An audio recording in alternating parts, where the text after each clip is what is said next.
Hello all of you, how are you all? Good. मैं भी बहुत अच्छा हूँ। आज हम लोग लेकर आए हैं इलेक्ट्रिक पोटेंशियल एंड कैपेसिटेंस का लेक्चर नंबर 5। ठीक है। और आज हम लोग डिस्कस करने वाले हैं कि इक्विपोटेंशियल सरफेस क्या होता है, इस इक्विपोटेंशियल सरफेस की प्रॉपर्टीज क्या होती हैं, और उसके बाद हम लोग एक इम्पॉर्टेंट बढ़िया सा डायग्राम बनाएंगे इक्विपोटेंशियल सरफेस का किसी भी इलेक्ट्रिक डायपोल पे। तो ये 3 टॉपिक आज हम लोग कवर करेंगे और बहुत ही इंपॉर्टेंट लेक्चर होने वाला है आज का। ठीक है। तो yes, my name is Furqan Khan, welcome to my channel MV classes. तो कॉपी पेन उठाएं और नोट लगाएं कि what is equipotential surface, what is equipotential surface. तो जैसे कि नाम दिया जा रहा है इक्विपोटेंशियल सरफेस, तो अगर मैं इसको तोड़ूं तो क्या मैं इसको लिख सकता हूं इक्वल पोटेंशियल सरफेस? क्या ये ऐसा सरफेस है जिसका पोटेंशियल इक्वल होगा? तो बिल्कुल सही समझा है आपने कि equipotential surface is a surface where potential are constant और equal। कोई भी ऐसा सरफेस जहां पे पोटेंशियल कांस्टेंट हो, पोटेंशियल इक्वल हो, ऐसे सरफेसेस को हम लोग कहते हैं इक्विपोटेंशियल सरफेस। आप लोगों को पोटेंशियल का फॉर्मूला याद हो, Q/R। तो इक्विपोटेंशियल सरफेस होने के लिए यहां पे देखा जाएगा कि K इक्वल होना चाहिए। ऐसा सरफेस जिसका K इक्वल हो, K इक्वल होने का मतलब मीडियम चेंज ना हो। अगर हम मीडियम की बात करें तो K जो होता था वो आप लोग भूले तो नहीं, K की वैल्यू होती थी 1/4 पाई एप्सिलॉन नॉट, जो कि मीडियम पे डिपेंड करती थी। ठीक है। तो अगर किसी भी सरफेस का मीडियम नहीं चेंज होता, अगर उसके चार्जेस भी इक्वल होते हैं, उसका चार्ज भी नहीं बदल रहा है, और R इंपॉर्टेंट, उसका डिस्टेंस भी अगर इक्वल है, और चार्ज भी इक्वल है, तो ऐसे सरफेसेस आपके बनाएंगे इक्विपोटेंशियल सरफेस। ठीक। तो बेसिकली और इंपॉर्टेंट आपको यहां पे 2 तरीके के चार्जेस के बारे में पढ़ना है। पहला पॉइंट चार्ज। अगर कोई पॉइंट चार्ज है तो उसके अबाउट इक्विपोटेंशियल सरफेस कैसे बनाया जाए, और अगर कोई लीनियर चार्जेस है, अगर आपका कोई ऐसा सिस्टम है जहां पे लीनियर चार्जेस हैं, ऐसे चार्जेस जो अलोंग अ लाइन हो, वहां पे इक्विपोटेंशियल सरफेस कैसे बनेगा। ठीक है। तो अगर कोई पॉइंट चार्ज है, सपोज मैंने कोई पॉइंट चार्ज माना Q, तो मुझे अगर इसके अबाउट एक इक्विपोटेंशियल सरफेस बनाना है, मतलब मैं यहाँ पे K, Q और R इन तीनों को सेम रखना चाहूं, तो क्या वो सरफेस एक स्फीयर बनेगा? सोच के बताना। इस Q को अगर मैं एक पॉइंट चार्ज मानूं, तो इस पॉइंट चार्ज के अबाउट इक्विपोटेंशियल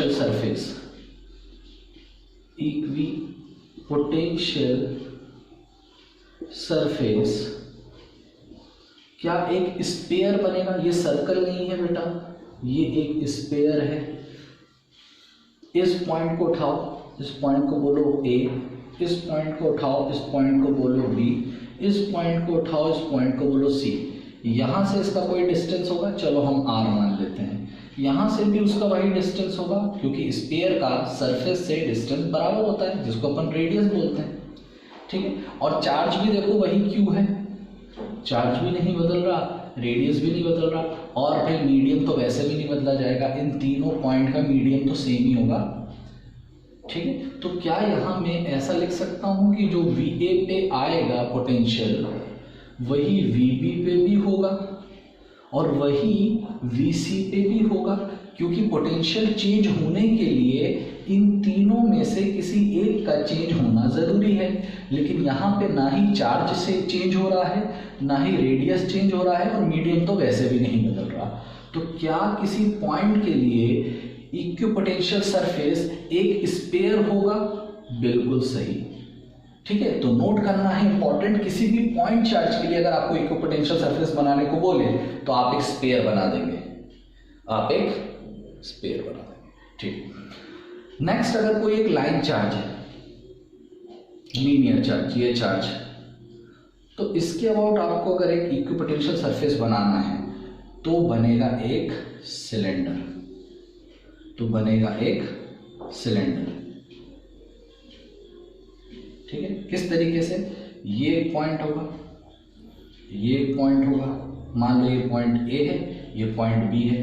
भाई ये एक सिलेंडर है, तो इस चार्ज के लिए इस सिलेंडर का जो भी सरफेस है, इस सरफेस पे आप कहीं भी पॉइंट लेंगे, इस सरफेस पे आप कहीं भी पॉइंट लेंगे, ये तो रेडियस तो सेम होगा ना, रेडियस भी सेम है, चार्ज भी सेम है, तो यहाँ पे VA इक्वल्स टू VB आएगा, बिल्कुल आएगा।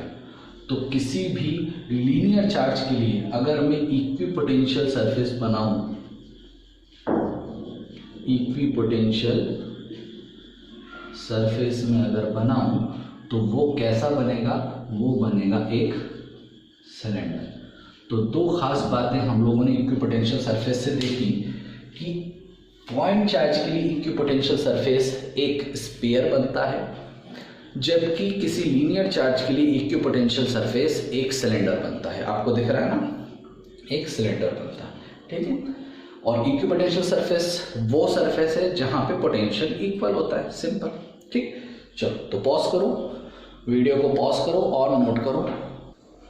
नोट कर लिया आप लोगों ने? ओके, ठीक है। अब हम लोग चलते हैं कि भाई इक्विपोटेंशियल सरफेस की प्रॉपर्टीज क्या होती हैं, हम इक्विपोटेंशियल सरफेस के बारे में क्या कमेंट कर सकते हैं, क्या कह सकते हैं। ठीक, तो कुछ इंपॉर्टेंट प्रॉपर्टीज हैं जो हम समझते हैं। हेडिंग लगाएंगे properties of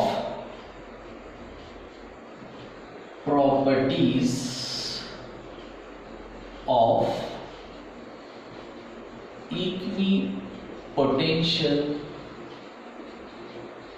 surface. Equipotential surface की प्रॉपर्टीज क्या है?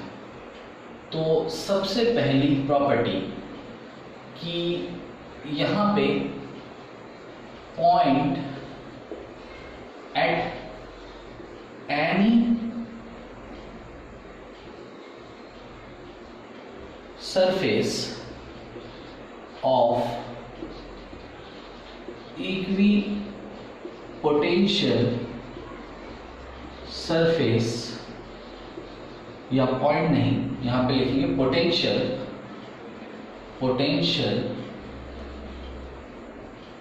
In any point of equipotential surface is equal, या जिसे हम कहते हैं कांस्टेंट, से हम लोग कहते हैं कांस्टेंट। मतलब आपकी इक्विपोटेंशियल सरफेस पे अगर मैं कहीं भी कोई भी पॉइंट पिक करूं तो वहां पे पोटेंशियल इक्वल आएगा। That means VA is equals to VB is equals to VC। अगर मैं कोई पॉइंट चार्ज के लिए एक इक्विपोटेंशियल सरफेस बनाता हूं, ये पॉइंट A है, ये पॉइंट B है और ये पॉइंट C है, जो कि अभी मैंने इससे पहले बना के दिखाया। तो अगर कोई भी इक्विपोटेंशियल सरफेस है तो वहां पे पोटेंशियल सेम होगा, तभी तो उसका नाम पड़ा इक्विपोटेंशियल सरफेस। यही आपकी प्रॉपर्टी नंबर 1 होगी। Property number 2 important, no work is done in order to move the charge Q from one point to another in equipotential surface, in equipotential surface। क्या लिखा है मैंने? मान लीजिए यही एक इक्विपोटेंशियल सरफेस है ना, एक पॉजिटिव चार्ज के लिए मैंने एक स्फीयर बना दिया और यहाँ पे ये है ए पॉइंट और यहाँ पे है ये बी पॉइंट।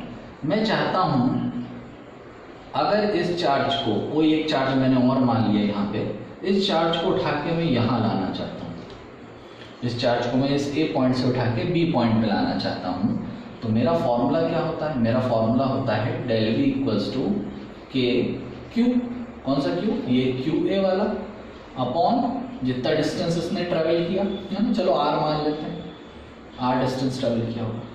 तो यहाँ पे डेल वी का मतलब क्या हो जाएगा? डेल वी का मतलब हो जाएगा V B minus V A. भाई बी में से ए माइनस कर देंगे, के क्यू ए अपॉन आर। अब यहाँ पे क्योंकि ये इक्विपोटेंशियल सरफेस है, वी और वी भी तो सेम है, वी ए और वी भी तो सेम है, तो वी ए और वी भी जब सेम है तो ये दोनों आपस में कैंसिल हो जाएंगे, जीरो मिलेगा, ये सेम है, जीरो मिलेगा। और इसको हम एक काम करते हैं, ऐसे लिखते हैं, एक्सटर्नल वर्क इस क्यू को लाने के लिए, क्यू ए को लाने के लिए, तो इसको हम लिखते हैं कैसे? एक्सटर्नल वर्क इस क्यू ए को लाने के लिए। हमने पढ़ा है पोटेंशियल का formula, work done for bringing a charge, तो वो लिखता हूँ मैं, के क्यू बाय आर नहीं लिख रहा हूँ। तो यहाँ पे जो वर्क एक्सटर्नल होगा वो क्या होगा? इस क्यू ए को जीरो से इंटू करेंगे, जीरो, ये चाहो तो चलो कर लो पहले, फिर बाद में जीरो लिख देना, बात तय की है। तो कहा यही जा रहा है कि इस इक्विपोटेंशियल सरफेस पे किसी चार्ज को लाने के लिए कोई वर्क डन नहीं करना पड़ता। Important, no work is done in order to move the charges. किसी चार्ज को एक जगह से दूसरी जगह, एक पॉइंट से किसी दूसरे पॉइंट पे इक्विपोटेंशियल सरफेस पे मूव करने के लिए कोई वर्क डन नहीं करना पड़ता। सिंपल सी बात है भाई, वर्क डन तब करना पड़ेगा ना जब उसके बीच में पोटेंशियल डिफरेंस होगा। अब यहाँ पे पोटेंशियल डिफरेंस तो है ही नहीं। यहाँ पे अगर मैं बात करूँ तो V A minus V B तो जीरो आ रहा है, क्योंकि जब दोनों का पोटेंशियल सेम है तो डिफरेंस तो जीरो होगा, और जब पोटेंशियल डिफरेंस ही जीरो है तो किस तरीके से वर्क डन आएगा? Work done is constant, zero, potential difference zero, तो वर्क डन जीरो, क्योंकि क्यू ए को जीरो से इंटू करोगे जीरो। इंपॉर्टेंट पॉइंट था। ठीक, तीसरा point, equipotential surface, equipotential surface is always perpendicular to the electric field। Equipotential surface हमेशा electric field के परपेंडिकुलर होता है। क्या मतलब है? मान लीजिए प्लस क्यू चार्ज है और मैं कह रहा हूँ उसकी इलेक्ट्रिक फील्ड बनाओ, तो आप इलेक्ट्रिक फील्ड बनाएंगे ऐसे ई, ऐसे ई, ऐसे ई, ऐसे ई। ठीक, तो अगर मैं सेम डिस्टेंस पे कोई पॉइंट पिक करूँ, यहाँ से सेम डिस्टेंस आर पे मैंने ये पॉइंट मार्क किया, यहाँ से आर पे मैंने एक पॉइंट मार्क किया, यहाँ से आर पे मैंने एक पॉइंट मार्क किया, यहाँ से आर पे मैंने एक पॉइंट मार्क किया, और इन सारे पॉइंटों को जोड़ा तो आपका इक्विपोटेंशियल सरफेस तैयार, जो कि इस ई से परपेंडिकुलर होगा, जो कि इस ई से परपेंडिकुलर होगा। इसका मतलब ये है कि कोई भी इक्विपोटेंशियल सरफेस अगर आपको ड्रॉ करना है तो आप इलेक्ट्रिक फील्ड के परपेंडिकुलर उसको सोचेंगे, या अगर आपको बोला जाए कि भैया इलेक्ट्रिक फील्ड कहाँ बनेगी तो इक्विपोटेंशियल सरफेस के परपेंडिकुलर उसे आप ड्रॉ करेंगे। ठीक है, इंपॉर्टेंट था कि equipotential surface is always perpendicular to electric field lines. ठीक है, चौथा पॉइंट और बहुत ज़्यादा कंफ्यूजिंग नहीं है कि no equipotential surface, no equipotential surface are intersect with each other, intersect with each other। क्या मतलब है, देखिए इधर देखिए, सपोज एक प्लस क्यू चार्ज है, तो मैंने इससे r डिस्टेंस पे पॉइंट मार्क करे, है ना, सेम डिस्टेंस होना चाहिए, और इन डिस्टेंसों को जोड़ा जब मैंने तो एक सरफेस बन गया। मान लो मैंने r2 डिस्टेंस पे एक पॉइंट मार्क करा, r2 डिस्टेंस पे पॉइंट मार्क करा और कम पड़ गया यहाँ पे, है ना, समझ लेना थोड़ा सा। सर यहाँ पे बना दीजिए ना, T T T T T T T, है ना, दीवार खराब कर दो, अरे समझो, ठीक है, पूरा कंप्लीट होगा, ये यहाँ तक भी होगा, ठीक है।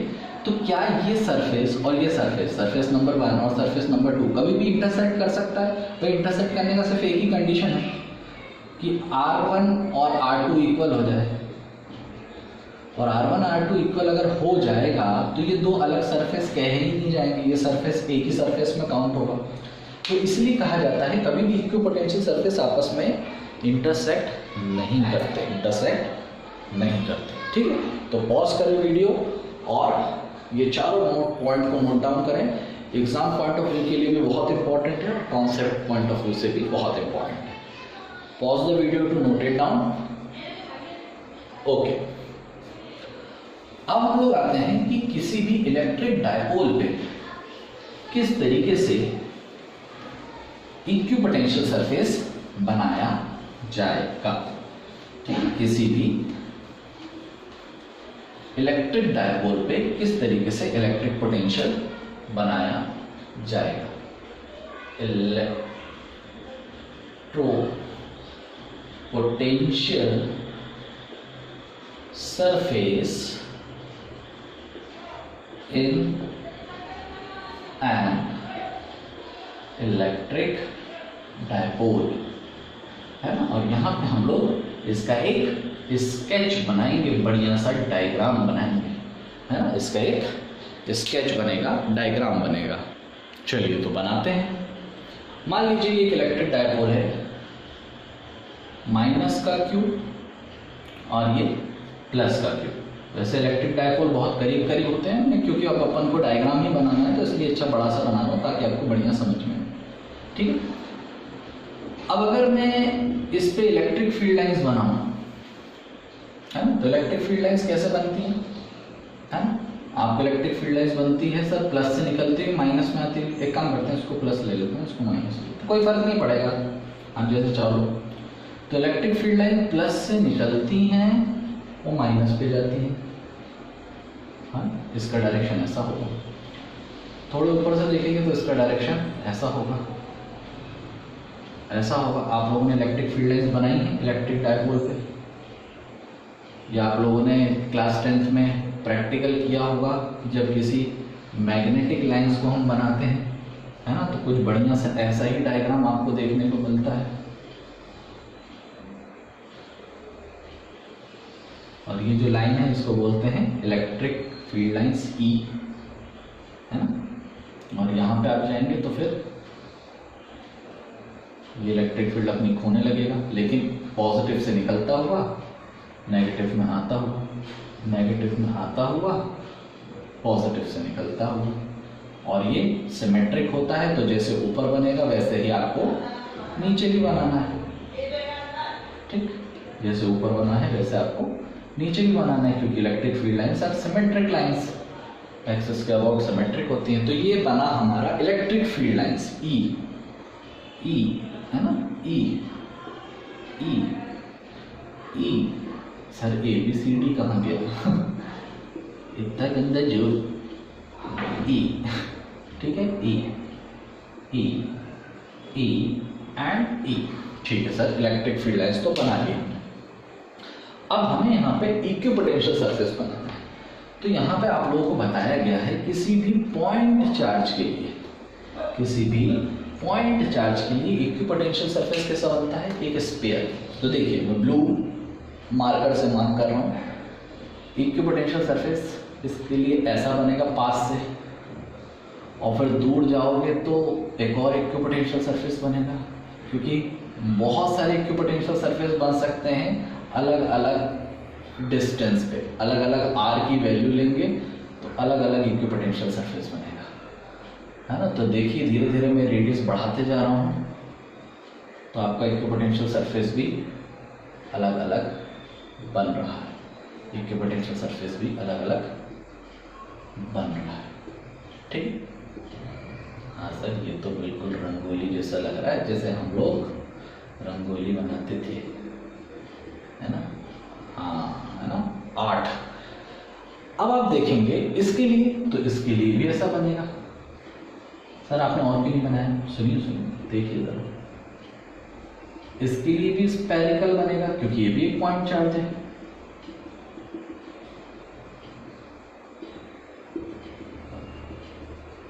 ना, अलग आर के लिए इसका भी एक अलग बनेगा।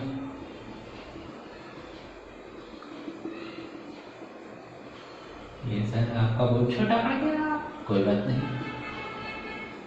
यहां पे इसके और इसके बीचों बीच मिड में, जिसको अपन O कहते थे, जो कि 2L का आधा होता था, L और L मार्क करते हैं, लिख दें। ये इलेक्ट्रिक डायपोल आपस में कितने दूर होते थे sir? At a distance of 2L। और अगर यहाँ पे मैं कहीं पे O मार्क करूँ सेंटर, तो वो सेंटर कितना दूर होगा? L यहाँ से और L यहाँ से, है ना, 2L का आधा, L और L। तो बीचों बीच अगर कोई इलेक्ट्रिक पोटेंशियल सरफेस में बनाऊंगा तो कैसा होगा? ये स्ट्रेट लाइन, है ना। मतलब अगर कहें तो इक्विपोटेंशियल सरफेस धीरे धीरे अपना रेडियस बढ़ाता है, बढ़ाता है, बढ़ाता है, बढ़ाता है, बढ़ाता है, और एक टाइम पे ये इतना रेडियस बढ़ाएगा कि इसका आर इनफाइनाइट हो जाएगा। भाई एक स्ट्रेट लाइन का रेडियस कितना होता है? इनफाइनाइट। ठीक है। तो इस तरीके से हम लोग इक्विपोटेंशियल सरफेस बनाएंगे। अगर स्केच बनाने को आ जाए तो इस तरीके से आप लोग इक्विपोटेंशियल सरफेस का स्केच बनाएंगे। नहीं तो कॉन्सेप्ट आपको पता होना चाहिए, ये इक्विपोटेंशियल सरफेस इस पॉजिटिव चार्ज के लिए होगा, ये इक्विपोटेंशियल सरफेस इस नेगेटिव चार्ज के लिए होगा, और जैसे जैसे ये धीरे धीरे बढ़ेगा इसका रेडियस बढ़ता बढ़ता बढ़ता बढ़ता बढ़ता बढ़ता एक स्ट्रेट लाइन आपको मिड में ही देगा, एग्जैक्टली मिड में ही देगा। ठीक है। तो इसको पॉज करें और इसको ड्रॉ करें, इसको पॉज करें, इसको ड्रॉ करें। ठीक है। तो बढ़िया लगा आज का लेक्चर आप लोगों को। ठीक है। तो इसमें हम लोगों ने देखा कि भाई इलेक्ट्रोपोटेंशियल सरफेस क्या होते हैं, इसकी प्रॉपर्टीज क्या होती हैं, और ये बढ़िया सा डायग्राम। ठीक है। चलिए, तो पुराना रिवाइज करते रहिए, पढ़ाई करते रहिए। All the very best. Thank you.